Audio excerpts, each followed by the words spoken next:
आज अपने जीवन से जुड़ी एक घटना मैं आप लोगों के साथ साझा करना चाह रही हूँ इस कहानी के माध्यम से।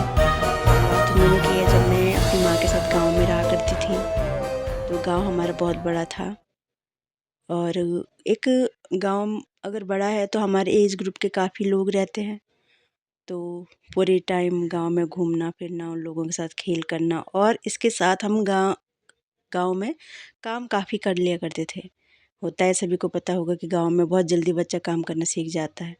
खेल के साथ साथ सारे धीरे-धीरे घर के काम कब सीख लिए पता ही नहीं चला। तो होता यूँ था कि हम स्कूल से आने के बाद शाम को अक्सर जंगल जाया करते थे। जंगल में हम सूखी पत्तियाँ लाया करते थे। तो जंगल हमारे काफ़ी दूर हुआ करते थे। बचपन से काफ़ी मतलब 9-10 साल की उम्र से हम जंगल जाना शुरू कर देते थे। एक दोस्ती के चक्कर में कि दोस्तों के साथ टाइम मिल जाएगा, फिर बातचीत करते-करते पता ही नहीं चलता था कब पहुँचे। तो सूखी पत्तियाँ अक्सर हम गाय को सोने के लिए लाते थे।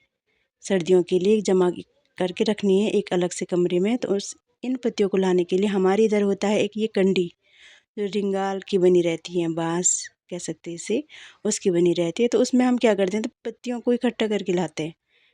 तो काफ़ी ऊपर तक बाँध के काफ़ी सारी एक ही बार में आ जाती है। 12-13 लगभग हम सारे बच्चे थे, सारा ग्रुप था हमारा।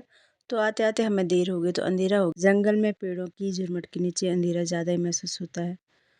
फिर आते-आते तो हमने डर रहे थे, कुछ छोटे थे हम में कुछ बड़े, तो हमने क्या किया कि जो कम उम्र के हैं उनको बीच में रखा और हम जो बड़े-बड़े थे थोड़ा आगे पीछे रह गए, तो मैं थी उनमें से सबसे पीछे।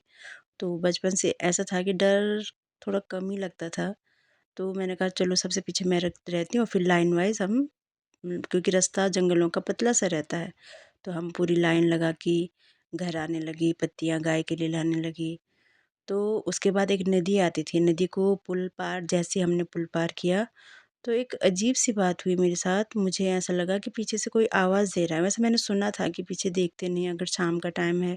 फिर मुझे लगा कि जंगल के अंदर लग रहा है कि शाम ज़्यादा हो गई, लेकिन हुई नहीं है इतनी, तो अगर कोई शायद पीछे छूटा होगा, हमको आवाज़ दे रहा होगा कि रुको मेरे लिए भी लेट हो गई मुझे भी।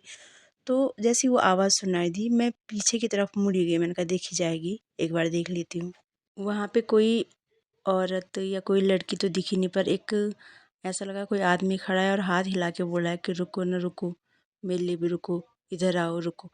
तो फिर मैं आगे को मुड़ी, मैंने औरों से नहीं कहा क्योंकि और बच्चे भी थे हमसे कम उम्र के थे, तो मुझे लगा डर जाएँगे, इनको बताना सही नहीं रहेगा।